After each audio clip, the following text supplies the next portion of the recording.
Lucy Westenra's diary. The 12th of September. How good they all are to me. I quite love that dear Dr. Van Helsing. I wonder why he was so anxious about these flowers. He positively frightened me. He was so fierce. And yet he must have been right, for I feel comfort from them already. Somehow, I do not dread being alone tonight, and I can go to sleep without fear. I shall not mind any flapping outside the window. Oh, the terrible struggle that I have had against sleep so often of late, the pain of the sleeplessness, or the pain of the fear of sleep, with such unknown horrors as it has for me. How blessed are some people, whose lives have no fears, no dreads, to whom sleep is a blessing that comes nightly, and brings nothing but sweet dreams. Well, here I am tonight, hoping for sleep, and lying like Ophelia in the play, with virgin crowns and maiden struments. I never liked garlic before, but tonight it is delightful. There is peace in its smell. I feel sleep coming already. Good night, everybody. Dr. Seward's diary. The 13th of September. Called at the Berkeley and found Van Helsing, as usual, up to time. The carriage ordered from the hotel was waiting. The professor took his bag, which he always brings with him now. Let all be put down exactly. Van Helsing and I arrived at Hillingham at 8 o'clock. It was a lovely morning. The bright sunshine and all the fresh feeling of early autumn seemed like the completion of nature's annual work.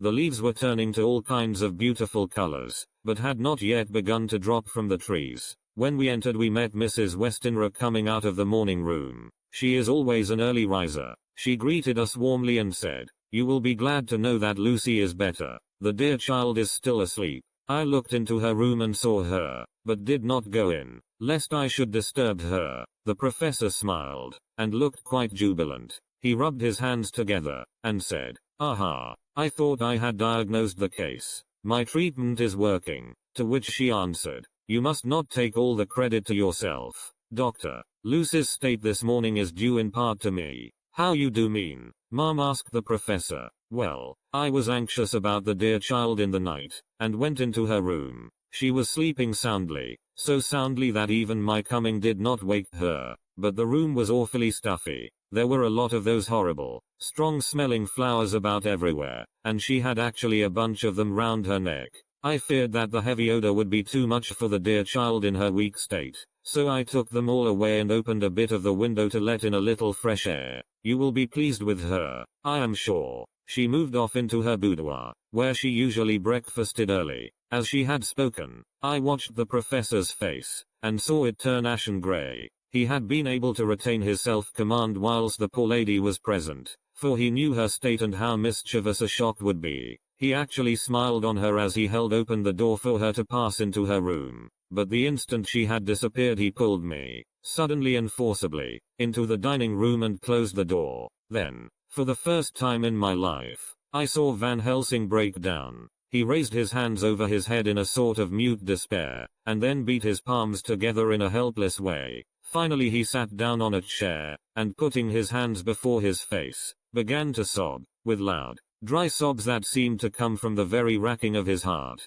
Then he raised his arms again, as though appealing to the whole universe. "God, God, God," he said, "what have we done? What has this poor thing done, that we are so sore beset? Is there fate amongst us still, sent down from the pagan world of old, that such things must be, and in such way? This poor mother, all unknowing, and all for the best as she think, does such thing as lose her daughter body and soul, and we must not tell her, we must not even warn her, or she die, and then both die. Oh, how we are beset. How are all the powers of the devils against us?" Suddenly he jumped to his feet. "Come," he said, "come, we must see and act. Devils or no devils, or all the devils at once, it matters not, we fight him all the same." He went to the hall door for his bag, and together we went up to Lucy's room. Once again I drew up the blind, whilst Van Helsing went towards the bed. This time he did not start as he looked on the poor face with the same awful, waxen pallor as before.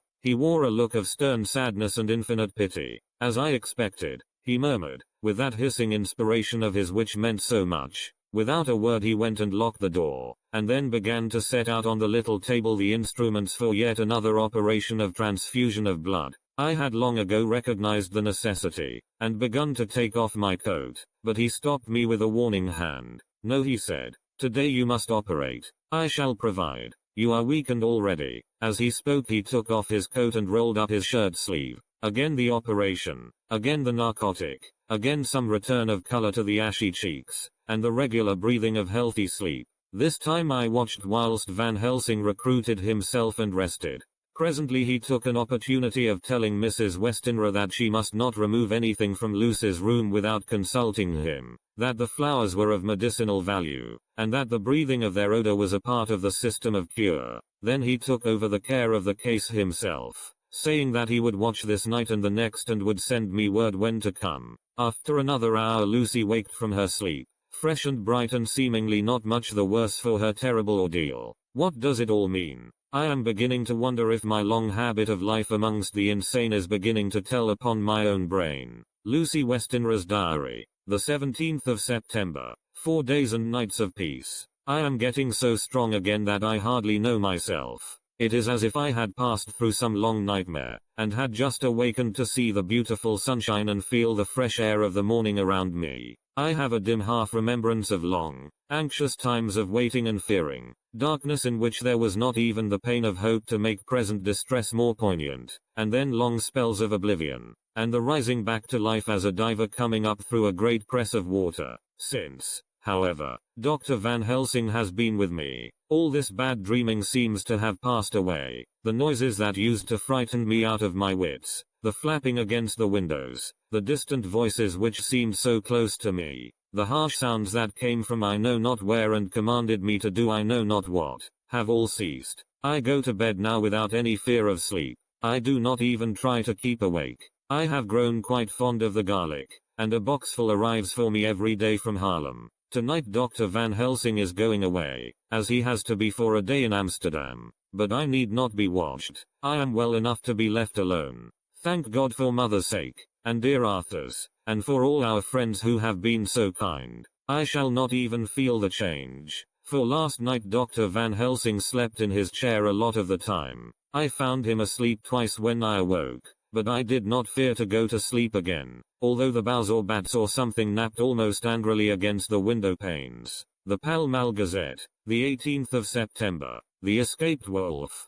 Perilous adventure of our interviewer. Interview with the keeper in the zoological gardens. After many inquiries and almost as many refusals, and perpetually using the words Pall Mall Gazette as a sort of talisman, I managed to find the keeper of the section of the zoological gardens in which the wolf department is included. Thomas Bilder lives in one of the cottages in the enclosure behind the elephant house, and was just sitting down to his tea when I found him. Thomas and his wife are hospitable folk, elderly, and without children, and if the specimen I enjoyed of their hospitality be of the average kind, their lives must be pretty comfortable. The keeper would not enter on what he called business until the supper was over, and we were all satisfied. Then when the table was cleared, and he had lit his pipe, he said, "Now, sir, you can go on and ask me what you want. You'll excuse me refers in to talk of professional subjects afore meals. I gives the wolves and the jackals and the hyenas in all our section their tea afore I begins to ask them questions." "How do you mean, ask them questions?" I queried, wishful to get him into a talkative humor. "Hittin' of them over the head with a pole is one way, scratchin' of their ears is another. When gents as is flush wants a bit of a show off to their gals, I don't so much mind the fust, the hittin' with a pole afore I chucks in their dinner, but I waits till they've had their sherry and coffee, so to speak, afore I tries on with the ear scratchin'. Mind you," he added philosophically, "there's a deal of the same nature in us as in them theer animals. Here's you a comin' and askin' of me questions about my business, and I that grumpy like that only for your bloomin' half-quid I'd a seen you blowed fust 'fore I'd answer. Not even when you asked me sarcastic like if I'd like you to ask the superintendent if you might ask me questions. Without offense did I tell yer to go to hell? You did. And when you said you'd report me for usin' of obscene language that was hittin' me over the head, but the half-quid made that all right. I weren't a-goin' to fight, so I waited for the food, and did with my owl as the wolves, and lions, and tigers does. But, law love yer art, now that the old ooman has stuck a chunk of her tea cake in me, and rinsed me out with her bloomin' old teapot, and I've lit hup, you may scratch my ears for all you're worth, and won't get even a growl out of me. Drive along with your questions. I know what yer a comin' at, that escaped wolf. Exactly. I want you to give me your view of it. Just tell me how it happened, and when I know the facts I'll get you to say what you consider was the cause of it, and how you think the whole affair will end. Alright, Governor. This here is about the old story. That here wolf what we called Berserker was one of 3 grey ones that came from Norway to Jamratches, which we bought off him 4 years ago. He was a nice well-behaved wolf, that never gave no trouble to talk of. I'm more surprised at him for wanting to get out nor any other animal in the place. But, there, you can't trust wolves no more nor women. Don't you mind him, so broke in Mrs. Tom, with a cheery laugh. He's got mindin' the animals so long that blessed if he ain't like a old wolf myself. But there ain't no harm in him. Well, sir, it was about 2 hours after feedin' yesterday when I first hear my disturbance. I was making up a litter in the monkey house for a young puma which is ill, but when I heard the yelpin' and howlin' I came away straight. There was Berserker a tearin' like a mad thing at the bars as if he wanted to get out. There wasn't much people about that day, and close at hand was only one man, a tall, thin chap, with a hook nose and a pointed beard, with a few white hairs running through it. He had a hard, cold look and red eyes, and I took a sort of mislike to him, for it seemed as if it was him as they was irritated at. He had white kid gloves on his hands, and he pointed out the animals to me and says, "Keeper, these wolves seem upset at something. Maybe it's you," says I, for I did not like the airs as he give myself. He didn't get angry, as I hoped he would, but he smiled a kind of insolent smile, with a mouth full of white, sharp teeth. "Oh no, they wouldn't like me," he says. "Oh yes, they would," says I, imitating of him. "They always likes a bone or two to clean their teeth on about tea time, which you has a bag full." Well, it was a odd thing, but when the animals see us talking they lay down, and when I went over to Berserker he let me stroke his ear same as ever. That there man came over, and blessed but if he didn't put in his hand and stroke the old wolf's ears too. "Take care," says I. "Berserker is quick." "Never mind," he says. "I'm used to 'em. Are you in the business yourself?" I says, taking off my hat. For a man what trades in wolves, etc., is a good friend to keepers. "No," says he, "not exactly in the business, but I have made pets of several," and with that he lifts his hat as polite as a lord, and walks away. Old Berserker kept looking after him till he was out of sight, and then went and lay down in a corner and wouldn't come out the old heavening. Well, last night, so soon as the moon was up,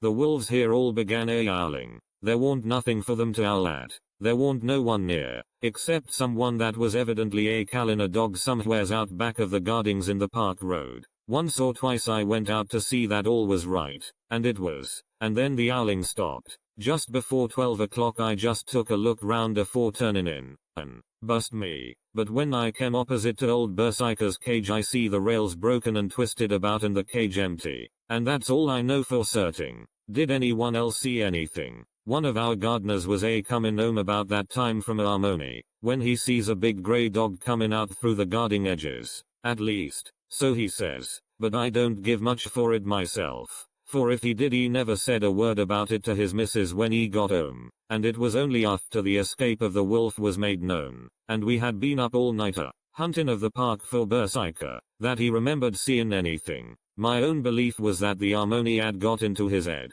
Now, Mr. Boulder, can you account in any way for the escape of the wolf? "Well, sir," he said with a suspicious sort of modesty, "I think I can, but I don't know as how you'd be satisfied with the theory." "Certainly I shall. If a man like you, who knows the animals from experience, can't hazard a good guess at any rate, who is even to try? Well then, sir, I accounts for it this way. It seems to me that wolf escaped, simply because he wanted to get out." From the hearty way that both Thomas and his wife laughed at the joke I could see that it had done service before, and that the whole explanation was simply an elaborate sell. I couldn't cope in badinage with the worthy Thomas, but I thought I knew a surer way to his heart, so I said, "Now, Mr. Boulder, we'll consider that first half sovereign worked off, and this brother of his is waiting to be claimed when you've told me what you think will happen." "Right wha, sir," he said briskly. "Ye'll excuse me, I know, for a chaffin' of ye, but the old woman here winked at me, which was as much as telling me to go on." "Well, I never said the old lady. My opinion is this, that wolf is hiding of, somewheres. The gardener what didn't remember said he was a galloping northward faster than a horse could go, but I don't believe him. 4. Yes, sir. Wolves don't gallop no more nor dogs does. They not being built that way. Wolves is fine things in a storybook, and I dare say when they gets in packs and does be chivying something that's more afeared than they is, they can make a devil of a noise and chop it up, whatever it is. But, Lord bless you, in real life a wolf is only a low creature, not half so clever or bold as a good dog, and not half a quarter so much fight in him. This one ain't been used to fightin' or even to providin' for hisself, and more like he's somewhere round the park a-hidin' and a-shiverin' of, and, if he thinks at all, wonderin' where he is to get his breakfast from. Or maybe he's got down some area and is in a coal cellar. My eye, won't some cook get a rum start when she sees his green eyes shining at her out of the dark? If he can't get food he's bound to look for it, and mayhap he may chance to light on a butcher's shop in time. If he doesn't, and some nursemaid goes walking off with a soldier, Levin of the infant in the perambulator, well, then I shouldn't be surprised if the census is one babby the less. That's all. I was handing him the half-sovereign, when something came bobbing up against the window, and Mr. Bilder's face doubled its natural length with surprise. God bless me, he said, if there ain't old Berserker come back by myself. He went to the door and opened it, a most unnecessary proceeding it seemed to me. I have always thought that a wild animal never looks so well as when some obstacle of pronounced durability is between us. A personal experience has intensified rather than diminished that idea. After all, however, there is nothing like custom, for neither Bilder nor his wife thought any more of the wolf than I should of a dog. The animal itself was as peaceful and well behaved as that father of all picture wolves, Red Riding Hood's quondam friend, whilst moving her confidence in masquerade. The whole scene was an unutterable mixture of comedy and pathos. The wicked wolf that for half a day had paralyzed London and set all the children in the town shivering in their shoes, was there in a sort of penitent mood, and was received and petted like a sort of vulpine prodigal son. Old Bilder examined him all over with most tender solicitude, and when he had finished with his penitent said, "There, I knew the poor old chap would get into some kind of trouble. Didn't I say it all along? Here's his head all cut and full of broken glass. He's been getting over some bloomin' wall or other. It's a shame that people are allowed to top their walls with broken bottles. This here's what comes of it. Come along, Berserker." He took the wolf and locked him up in a cage, with a piece of meat that satisfied, in quantity at any rate, the elementary conditions of the fatted calf, and went off to report. I came off, too, to report the only exclusive information that is given today regarding the strange escapade at the zoo. Dr. Seward's diary. The 17th of September, I was engaged after dinner in my study posting up my books, which, through press of other work and the many visits to Lucy, had fallen sadly into arrear. Suddenly the door was burst open, and in rushed my patient, with his face distorted with passion. I was thunderstruck, for such a thing as a patient getting of his own accord into the superintendent's study is almost unknown. Without an instant's pause he made straight at me. He had a dinner knife in his hand, and, as I saw he was dangerous, I tried to keep the table between us. He was too quick and too strong for me, however, for before I could get my balance he had struck at me and cut my left wrist rather severely. Before he could strike again, however, I got in my right and he was sprawling on his back on the floor. My wrist bled freely, and quite a little pool trickled onto the carpet. I saw that my friend was not intent on further effort, and occupied myself binding up my wrist, keeping a wary eye on the prostrate figure all the time. When the attendants rushed in, and we turned our attention to him, his employment positively sickened me. He was lying on his belly on the floor licking up, like a dog, the blood which had fallen from my wounded wrist. He was easily secured, and, to my surprise, went with the attendants quite placidly, simply repeating over and over again, "The blood is the life. The blood is the life. I cannot afford to lose blood just at present. I have lost too much of late for my physical good." And then the prolonged strain of Lucy's illness and its horrible phases is telling on me. I am overexcited and weary, and I need rest, rest, rest. Happily Van Helsing has not summoned me, so I need not forego my sleep.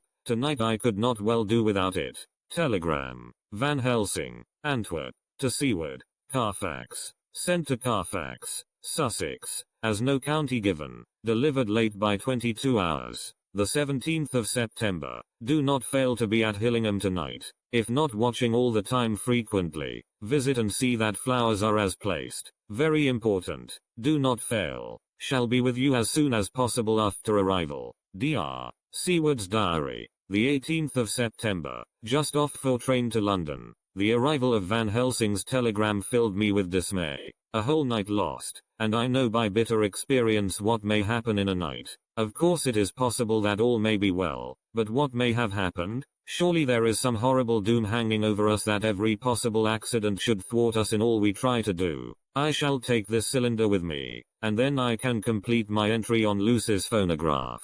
Memorandum left by Lucy Westenra. The 17th of September, night. I write this and leave it to be seen, so that no one may by any chance get into trouble through me. This is an exact record of what took place tonight. I feel I am dying of weakness, and have barely strength to write, but it must be done if I die in the doing. I went to bed as usual, taking care that the flowers were placed as Dr. Van Helsing directed, and soon fell asleep. I was waked by the flapping at the window, which had begun after that sleepwalking on the cliff at Whitby when Mina saved me, and which now I know so well. I was not afraid, but I did wish that Dr. Seward was in the next room, as Dr. Van Helsing said he would be, so that I might have called him. I tried to go to sleep, but could not. Then there came to me the old fear of sleep, and I determined to keep awake. Perversely sleep would try to come then when I did not want it. So, as I feared to be alone, I opened my door and called out,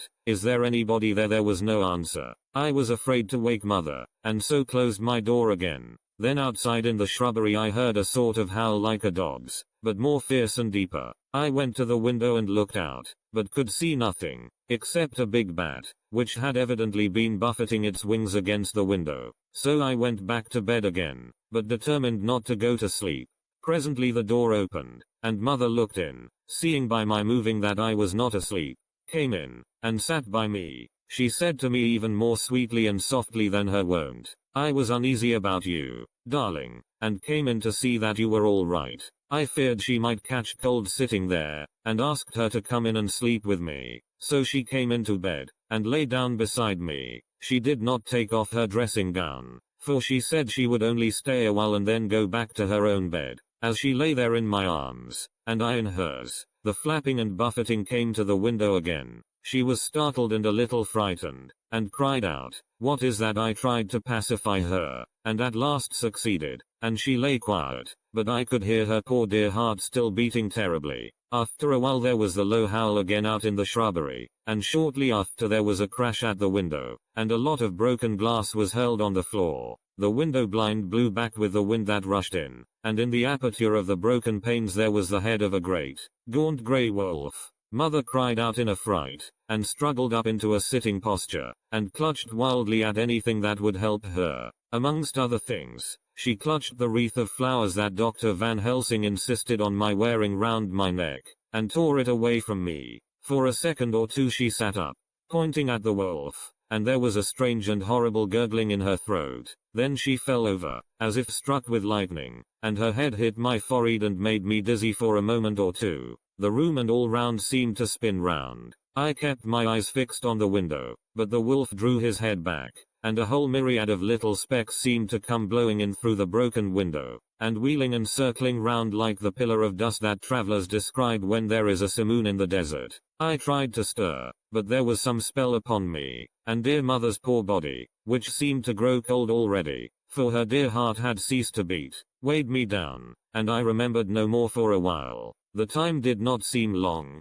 but very, very awful, till I recovered consciousness again. Somewhere near, a passing bell was tolling, the dogs all round the neighborhood were howling, and in our shrubbery, seemingly just outside, a nightingale was singing. I was dazed and stupid with pain and terror and weakness, but the sound of the nightingale seemed like the voice of my dead mother come back to comfort me. The sound seemed to have awakened the maids, too, for I could hear their bare feet pattering outside my door. I called to them, and they came in, and when they saw what had happened, and what it was that lay over me on the bed, they screamed out. The wind rushed in through the broken window, and the door slammed to. They lifted off the body of my dear mother, and laid her, covered up with a sheet, on the bed after I had got up. They were all so frightened and nervous that I directed them to go to the dining room and have each a glass of wine. The door flew open for an instant and closed again. The maid shrieked, and then went in a body to the dining room, and I laid what flowers I had on my dear mother's breast. When they were there I remembered what Dr. Van Helsing had told me, but I didn't like to remove them,